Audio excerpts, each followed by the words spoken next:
Imagine standing alone in a freezing workshop. The temperature is well below freezing. Your hands are numb. You have barely slept in 3 days. Every muscle in your body is exhausted. In front of you sits the machine that could change your life forever. One wrong move, and hundreds of kilograms of steel could come crashing down. You tell yourself that the greatest obstacle is the weight of the metal. But it isn't. The real enemy is something invisible. Pride. The belief that asking for help would somehow make you weaker. Sometimes, the heaviest thing we carry isn't the work itself. It's the idea that we must carry it alone. Many people believe success only counts if they achieve it without anyone else's help. They wear exhaustion like a badge of honor. They hide their struggles because they fear looking incapable. But psychologists have long observed that chronic stress and burnout can damage concentration, memory, decision-making, and overall well-being. Pushing yourself beyond your limits is not always a sign of strength. Sometimes, real courage begins with 3 simple words. I need help. Today's story follows a young engineer named Elias. He dreamed of building a machine that could change his future. He wanted to prove to everyone, including himself, that he was capable of something extraordinary. But along the way, he learned a lesson far more valuable than engineering. He learned that no great achievement is built entirely alone. In a quiet industrial town lived a 26-year-old engineer named Elias. He had grown up with a father who believed nothing was ever good enough. Every mistake was criticized. Every success was dismissed as luck. Over time, Elias developed one dangerous belief. If he wanted respect, he had to earn it completely on his own. As an adult, he worked in a small warehouse repairing old industrial generators. The job paid just enough to cover rent and basic expenses. Most evenings, after finishing 14-hour shifts, he stayed late designing something no one believed he could build. A high-efficiency turbine that could make renewable energy systems more effective. Blueprints covered every corner of his workshop. Every paycheck went toward materials. Every setback delayed his dream. Steel prices rose. Equipment broke. Unexpected expenses consumed his savings. Even the experienced mechanics around him doubted his ambitions. One older foreman laughed and said, "People who repair old engines don't build revolutionary machines." The words stayed with Elias. Instead of discouraging him, they fueled his determination. He made himself a promise. He would finish the prototype without asking anyone for help. Weeks later, opportunity finally appeared. A technology investor named Mr. Vance visited several local workshops, searching for innovative engineering projects. When he saw Elias's design, he was impressed. "This has real potential," he said. "If you can build a working prototype within 1 month, I'll seriously consider investing in your project." For Elias, it felt like the opportunity he had waited his entire life for. He accepted immediately. The first 2 weeks went well. Progress was steady. Then everything began to go wrong. A shipment of specialized aluminum arrived late. Material prices increased unexpectedly. His remaining savings disappeared almost overnight. He applied for a small business loan. It was rejected. For the first time, doubt entered his mind.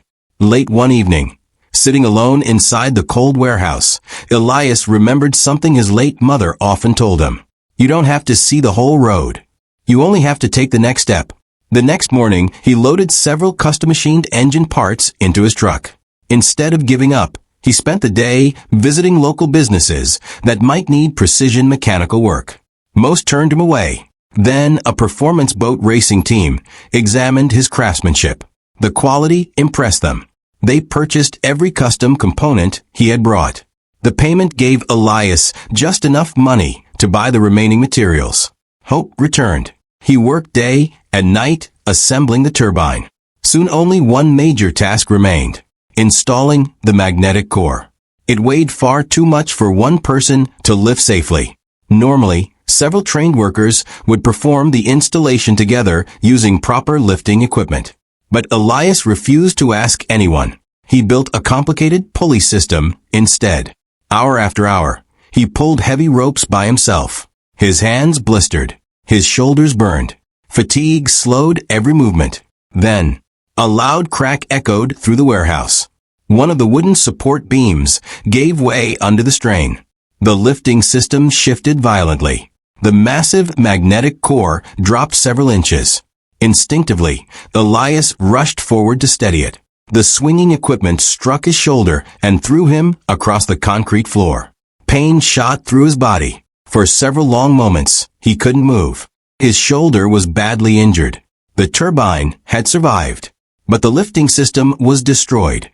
The deadline was less than 2 days away. There was no realistic way he could finish alone.